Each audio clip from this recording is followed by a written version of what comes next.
नमस्कार. आपण आता बघणार आहोत कशा पद्धतीने बेसलाईनचा जो डेटा आहे मुलांचा तो कसा भरायचा या संदर्भात आपण बघणार आहोत. आपल्याला लिंकला क्लिक केल्यानंतर आपल्याकडे अशा पद्धतीचं एक पेज ओपन होतं. त्याच्यामध्ये आपला मोबाईल नंबर आपण सर्वांनी टाकावा, व्हेरीफाय मोबाईल नंबर करावं. त्याच्यानंतर आपला जे नाव असेल आलेलं तिथे क्लिक करून येस असं निवडायचं आहे. पासवर्ड आपल्याला माहिती आहे की आपल्या मोबाईल नंबरचे शेवटचे 4 अंक आपला पासवर्ड आहेत आणि नंतर आपल्याला लॉग इन करायचं आहे. लॉग इन केल्यानंतर समर कॅम्प 2025 असं ऑप्शन आपल्याकडे येईल.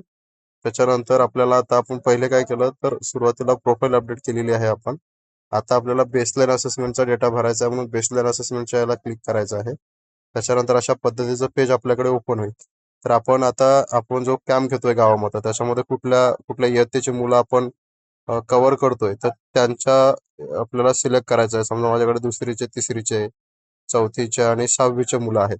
तर मी अशा पद्धतीनं त्यांना क्लिक केलं आहे. तर टोटल चिल्ड्रन टेस्टेड म्हणजे आपल्याकडे या सर्व याच्यापैकी किती मुलं आलेले आहेत तर त्याचा एक आकडा आपल्याला इथं टाकायचा आहे. त्यापैकी दुसऱ्या वर्गाची किती मुलं आहेत तर त्याचा आकडा आपल्याला इथं टाकायचा आहे. त्याच्यानंतर चौथ्या वर्गाची किती मुलं आलेले आहेत आपल्या कॅम्पला येतात तर त्यांचा आकडा टाकायचा आहे. 5व्या वर्गाला किती मुलं येत आहेत त्याचा एक आकडा टाकायचा आहे. आणि 6व्या वर्गाला किती मुलं आलेत आपल्याकडे त्याचा एक आकडा टाकायचा आहे. ओके. तर अशा पद्धतीनं आपल्याला इथे आकडेवारी टाकायची आहे. त्याच्यानंतर जे 20 मुलं कॅम्पला येत आहेत किंवा जे काही मुलं आपल्याकडे कॅम्पला येतात त्यापैकी मेल किती आहेत, त्याच्यानंतर फिमेल किती आहेत, असे आकडे आपल्याला टाकायचे आहेत. अदरमध्ये 0 येईल. ठीक आहे. आता जे 20 मुलं आहेत त्यातलं मेल फिमेलचं टाकलंय आपण. आता गव्हर्नमेंट स्कूल मधले किती मुलं आहेत आपल्या कॅम्पला येणारी, ओके, आणि प्रायव्हेट स्कूल मधली किती मुलं आहेत तर त्याची आकडेवारी आपल्याला भरायची आहे. तर इतर कुठल्या स्कूलची मुलं तुमच्याकडे येत असतील तर त्यांची सुद्धा आकडेवारी तुम्हाला टाकायची आहे. ठीक आहे. आता डेट ऑफ असेसमेंटची जी तारीख आहे, आपण बेसलाईन कधी घेतली तर त्याची एक तारीख आपल्याला इथे निवडायची आहे. समजा मी 16 तारखेला बेसलाईन घेतली आहे या महिन्यात. ओके. तर मी 16 तारीख इथं टाकतोय. आता बिगिनर लेवलला अशी मुलं जे प्रारंभिक स्तरात आहेत, आपण ग्रुपला टेस्टिंग टूल पाठवलं आहे आणि आपल्याकडे जे पुस्तक आलेलं आहे त्याच्यामध्ये सुद्धा आपण टेस्टिंग टूल आहे ज्याच्यामध्ये प्रारंभिक अक्षर, शब्द, परिच्छेद आणि गोष्ट अशा लेवलची मुलं आहेत. आता बिगिनर म्हणजे अशी मुलं जी प्रारंभिक स्तरात आहेत. तर ते किती आहेत आपल्याकडे 20 पैकी त्याची एक आकडेवारी आपल्याला अंक इथं टाकायचा आहे. समजा मी म्हणतो की आपल्याकडे 3 मुलं आहेत जे प्रारंभिक स्तरातली आहेत.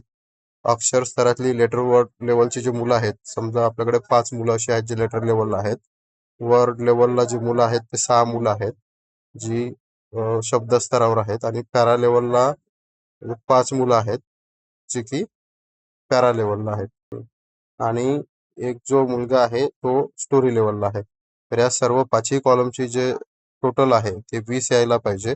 आता इथे 1 टाकला, आता मी जर का इथं 2 केलं तर लगेच आपल्याला इथं रेड एरर येतं कारण की ते घेतच नाही. ठीक आहे. त्याच्यामुळे याची टोटल येणं महत्वाचं आहे. जसं 3 5 आणि 3 8 आणि हे सर्व टोटल केली याची पूर्ण 20 येत आहे. ठीक आहे. तर अशा पद्धतीने हा बेसलाईनचा डेटा आपल्याला भरायचा आहे आणि त्यानंतर हे सर्व माहिती भरून ऍड बेसलाईन असेसमेंट याच्यावर क्लिक करून बेसलाईन फिलअप करायची आहे. सर्वांना बेसलाईन भरणं कंपल्सरी आहे. त्याच्यामुळे सर्वांनी बेसलाईन घ्यायची आहे. बेसलाईन कशी घ्यावी या संदर्भात आपण ट्रेनिंगमध्ये सर्व माहिती सांगितली आहे. तरी सुद्धा आपण या संदर्भात एक व्हिडिओ बनवून आपल्याला सर्वांना पाठवणार आहोत. कृपया तो पाहून सर्वांनी बेसलाईन असेसमेंट जी आहे मुलांची ती व्यवस्थित घ्यावी आणि आपल्याकडे जे पेजेस आहेत त्याच्यामध्ये त्याला उतरवून त्याची माहिती, जी समरी माहिती आहे ती इथे आपल्याला भरायची आहे. धन्यवाद.